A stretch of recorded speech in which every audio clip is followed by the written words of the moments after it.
સ્વાગત છે તમારું ઓપ્શન ટ્રેડિંગ માસ્ટરી ક્લાસમાં ડે નંબર 2 માં। તો દોસ્તો આ બીજો દિવસ છે ને બીજા દિવસે આપણે શીખવાના છીએ કે ઓપ્શનમાં કોલ ઓપ્શન શું કહેવાય ને પુટ ઓપ્શન શું કહેવાય, ક્યારે તમારે કોલ ઓપ્શન બાય કરવો જોઈએ, ક્યારે સેલ કરવો જોઈએ। જો તમને કોલ ઓપ્શન અને પુટ ઓપ્શન ખબર પડતી હશે તો તમને ખબર પડશે કે ક્યારે મારે કઈ વસ્તુ કરવી જોઈએ। ખાલી એવું નથી તમે કોલ બાય કરીને પૈસા બનાવી શકો, કોલને તમે સેલ પણ કરી શકો। ઘણીવાર તમને એવું લાગતું હોય માર્કેટ ઉપર જશે તો આપણે કોલ બાય કરીએ, આપણને એવું લાગે માર્કેટ નીચે જશે તો આપણે પુટ બાય કરીએ। બટ જો તમને સેમ વ્યૂ પોઈન્ટમાં તમારે ઊંધું કરવું હોય તો પણ તમે કરી શકો। કઈ રીતે કે જો તમને એવું લાગે માર્કેટ ઉપર જશે તો તમે પુટને સેલ પણ કરી શકો છો, અને જ્યારે તમને એવું લાગતું હોય કે માર્કેટ નીચે આવશે ત્યારે તમે કોલને પણ સેલ કરી શકો છો। તો પહેલા આપણે જોવાના છે કે કોલ ઓપ્શન શું કહેવાય। આપણે પહેલા શરૂઆત જ આપણે કોલ ઓપ્શનથી કરીએ છીએ। તો કોલ ઓપ્શન શું કહેવાય માટે તમારે રાઈટ ટુ બાય સમજવું પડશે। મતલબ કોલ ઓપ્શનમાં બાયનો અધિકાર કોને મળે છે અને ઓબ્લિગેશન કોને મળે છે। ઓબ્લિગેશન અધિકારને બધું શું કહેવાય તમને હમણાં સમજાવી દઉં કમ્પ્લીટલી। તો સૌથી પહેલાં આપણે એ જોઈએ કે સમજો કે મારી પાસે એક એક્ઝામ્પલ છે, એક્ઝામ્પલથી આપણે સમજશું એટલે તમને થોડોક વધારે આઈડિયા આવશે। સમજો કે એક શિવાયભાઈ નામના એક ભાઈ છે અને એક વત્સલભાઈ નામના એક ભાઈ છે। આ જે શિવાયભાઈ છે એક કંપનીના માલિક છે અને જે વત્સલભાઈ છે એક બિઝનેસમેન છે। હવે કોલ ઓપ્શન તમે જો બાય કરો છો ને સામે કોઈક સેલર પણ હશે, મતલબ જે પણ કોન્ટ્રાક્ટ થશે ને એ બે જણા વચ્ચે થશે, એની સિવાય ત્રીજો વ્યક્તિ કોઈ આમાં આવવાનો નથી। તો જો તમે કોઈ પણ કોલ બાય કરો છો તો જે પણ તમારે લોસ થાય છે એ તમારા ઓપ્શન સેલરને થાય છે। મતલબ જો તમે કોલ ઓપ્શન બાય કર્યો, સપોઝ કે તમે 100 રૂપિયાનો કોલ ઓપ્શન બાય કર્યો, તો જે પણ તમે બાય કર્યો તો સામે કોઈક વ્યક્તિએ 100 રૂપિયા ઉપર સેલ પણ કર્યો હશે, તો આ બે જણા વચ્ચે કોન્ટ્રાક્ટ થયો એને આપણે કોન્ટ્રાક્ટ પણ કહી શકીએ। તો હવે સમજો કે આ બંને જણા વચ્ચે કોન્ટ્રાક્ટ થયો, હવે આ ભાઈએ ઓપ્શન બાય કર્યો, આ ભાઈએ ઓપ્શન સેલ કર્યો છે, તો આને જેટલો લોસ થશે, મતલબ કે 100 રૂપિયાનું પ્રીમિયમ 80 રૂપિયા થઈ ગયું, તો આને 80 રૂપિયા જ થશે, બટ આને માર્કેટ માઇનસ જશે ને ત્યારે ફાયદો થશે અને આને માર્કેટ જ્યારે ઉપર જશે ને ત્યારે ફાયદો થશે। મતલબ 100નું પ્રીમિયમ જો 80 થઈ ગયું તો 20 રૂપિયાનો લોસ થયો, તો આ 20 રૂપિયાનો પ્રોફિટ કોને થશે? આ ભાઈને થશે। અને જો 100 રૂપિયાનું પ્રીમિયમ 120 થઈ ગયું તો જેને આ કોલ બાય કર્યો છે એને શું થશે? 20 રૂપિયાનો પ્રોફિટ થશે, પણ આ જે 20 રૂપિયાનો પ્રોફિટ થયો છે એ લોસ કોને થશે? આ ભાઈને થશે। મતલબ બે જણા વચ્ચે જ કોન્ટ્રાક્ટ થવાનો છે, ત્રીજો વ્યક્તિ કોઈ આવવાનો નથી। તો તમારે ખાલી એટલું સમજવાનું છે કે મારે કરવું શું। આ બેમાંથી એક વસ્તુ જો તમને સમજાઈ ગઈ તો તમે ઓપ્શનમાં માસ્ટર બની જશો। પણ ઘણા લોકોને તો મગજમાં એવું હોય કે ભાઈ મેં ઓપ્શન બાય કર્યું તો મારું પ્રીમિયમ ઘસાઈ ગયું, આવું થાય છે ને? તો ઘસાઈ જાય ને ક્યાંય નથી જતું, એ સામેવાળી વ્યક્તિ જેને સેલ કર્યો છે ને એને રૂપિયા મળે છે, ઘસાઈને બીજે ક્યાંય જવાનું નથી। પણ જો તમે ઓપ્શન સેલર છો ને તો ઘસાઈ ગયેલું પ્રીમિયમ તમને પણ મળશે। તો ક્યારે શું કરવું એ તમને ક્યારે ખબર પડશે? તમારે પહેલાં સમજવું પડશે કે ઓપ્શન કહેવાય શું। તો એક્ઝામ્પલથી તમારે સમજવાનું છે, આ કંપનીના માલિક છે, આ ભાઈ બિઝનેસમેન છે। સમજો કે આજે આ કંપનીની કિંમત 10 કરોડ રૂપિયા છે। હવે આને આપણે એક્ઝામ્પલ સાથે પણ લઈ શકીએ કે સમજો કે નિફ્ટીનો ભાવ અત્યારે કેટલો છે? નિફ્ટીનો ભાવ અત્યારે 22,000 ઉપર છે, તો આ કંપનીની વેલ્યુએશન થઈ ગઈ, નિફ્ટીની વેલ્યુએશન થઈ ગઈ। તો એક્ઝામ્પલમાં પણ હું એ જ બતાવવા માંગુ છું કે કંપનીની વેલ્યુએશન 10 કરોડ છે, તો વત્સલભાઈ છે એ આ કંપનીની કિંમત 3 મહિનામાં વધીને 11 કરોડ થઈ જશે એવી આશા રાખે છે, પરંતુ તેની પાસે અત્યારે પૈસા નથી। મતલબ આ ભાઈને એક વસ્તુ ખબર પડી ગઈ કે આ કંપનીની પ્રાઇસ 3 મહિનાની અંદર 1 કરોડ રૂપિયા વધવાની છે, તો હવે શું કરવાના? આ ભાઈને કંપની ખરીદી લેવી છે, કારણ કે ખબર છે 3 મહિનામાં 1 કરોડનો ફાયદો થશે, તો હું કામ કંપની ન ખરીદું? પણ કંપની ખરીદવા માટે કેટલા રૂપિયા જોઈએ? 10 કરોડ રૂપિયાની જરૂર પડે, પણ એની પાસે શું છે? ફંડ નથી। તો કઈ રીતે બાય કરશે? તે ઓપ્શન ઉપર બાય કરી શકે। હવે એની પાસે 10 કરોડ નથી તો કઈ રીતે આ કંપનીને ખરીદશે એ તમને સમજાવવા માંગુ છું। તો શિવાયભાઈ છે એ આજે એની મિલકતને વેચવા માંગે છે એની કરંટ માર્કેટ પ્રાઇસ ઉપર।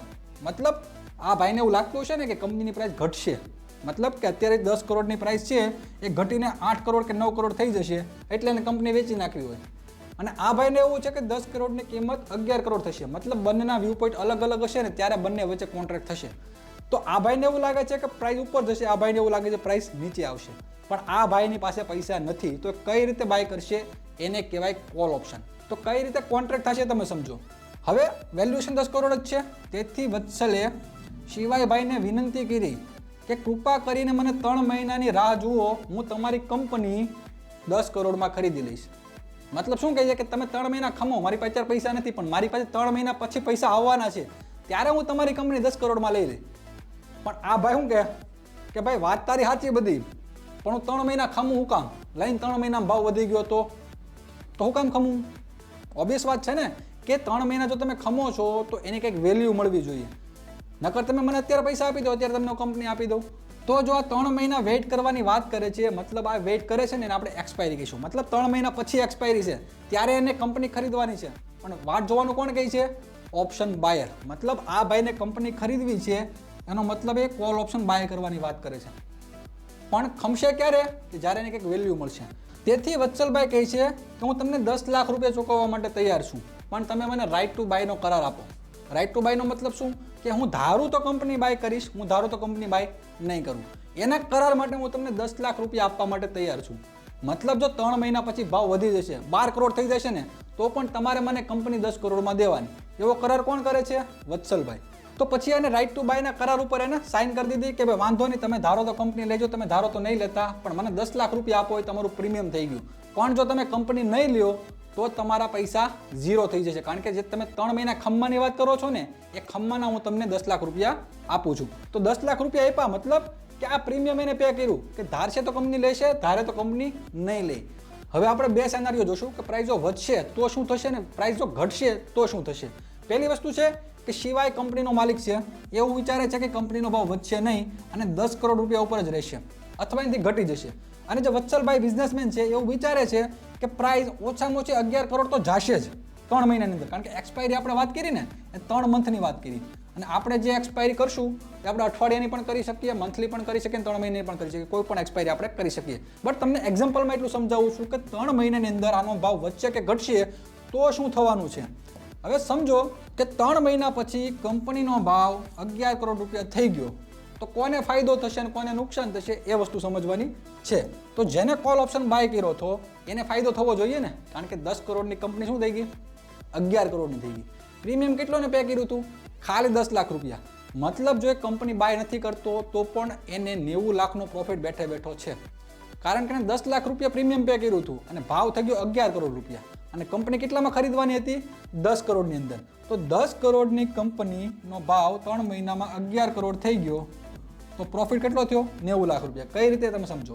3 મહિના પછી જો કંપનીની કિંમત 11 કરોડ થઈ ગઈ તો વત્સલભાઈ બિઝનેસમેન છે, એની પાસે ખરીદવાનો અધિકાર છે, રાઇટ ટુ બાયનો કરાર કર્યો છે, તો એનો ઉપયોગ કરશે અને કહેશે કે ભાઈ લાવો કંપની લાવો, 10 કરોડમાં વાત થઈ હતી ને આપણે, 10 કરોડમાં કંપની મને વેચી દો. અને જે સેલર છે એની પાસે ઓબ્લિગેશન છે, મતલબ એને ફરજિયાત એને સેલ કરવી જ પડશે, કારણ કે ઓપ્શન સેલર પાસે ઓબ્લિગેશન હોય અને ઓપ્શન બાયર પાસે રાઇટ ટુ બાયનો કરાર હોય. તો ઓપ્શન બાય પર રાઇટ ટુ બાયનો અધિકાર છે, એ ધારે તો કંપની લેશે, ધારે તો નહીં લે. પણ જે ઓપ્શન સેલર છે એની પાસે ઓબ્લિગેશન છે, એને ફરજિયાત કંપનીને વેચવી જ પડશે. તો આ ભાઈ એમ કહેશે ને રાઇટ ટુ બાય વાળા ભાઈ કે કંપની મને 10 કરોડમાં આપો તો તમારે કંપની 10 કરોડમાં એને દેવી પડશે. તો 10 કરોડમાં કંપની આપવા માટે ફરજ છે, ફરજિયાત છે અને દેવી જ પડશે. પ્રોફિટ કઈ રીતે થયો? કે વત્સલભાઈએ 90 લાખ રૂપિયાનો પ્રોફિટ મળ્યો. હવે 1 કરોડનો પ્રોફિટ થયો, મતલબ કે 10 કરોડની કંપની હતી, 11 કરોડની થઈ ગઈ એટલે 1 કરોડનો પ્રોફિટ થયો. પણ એને 10 લાખ રૂપિયા ટાઈમની વેલ્યુ આપી હતી ને, કે 3 મહિના તમે ખમી જાઓ, હું તમને 10 લાખ રૂપિયા ટાઈમની વેલ્યુ ના આપું, તો ટાઈમની વેલ્યુ તો ઝીરો થઈ જશે.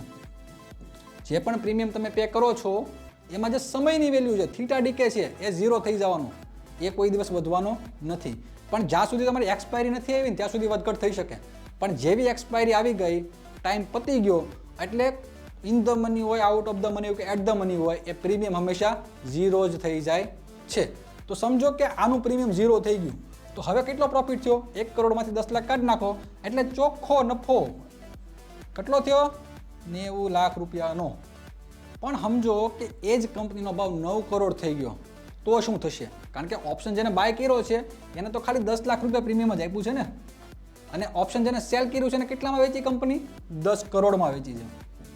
10 કરોડની જગ્યાએ તમે 22,500 કોઈ પણ સ્ટોકનો ભાવ હોય તમે તમારી રીતે એડજસ્ટ કરી શકો.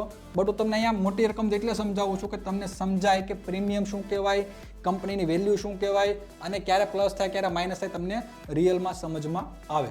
તો 10 લાખ રૂપિયા પ્રીમિયમ છે, 10 કરોડમાં કંપની લેવાની વાત થયેલી છે, રાઇટ ટુ બાયનો કરાર છે. રાઇટ ટુ બાય એટલે એક વસ્તુ ખાસ યાદ રાખવાની, ચાહે તો કંપની લેશે, ચાહે તો નહીં લે, એની પાસે અધિકાર છે.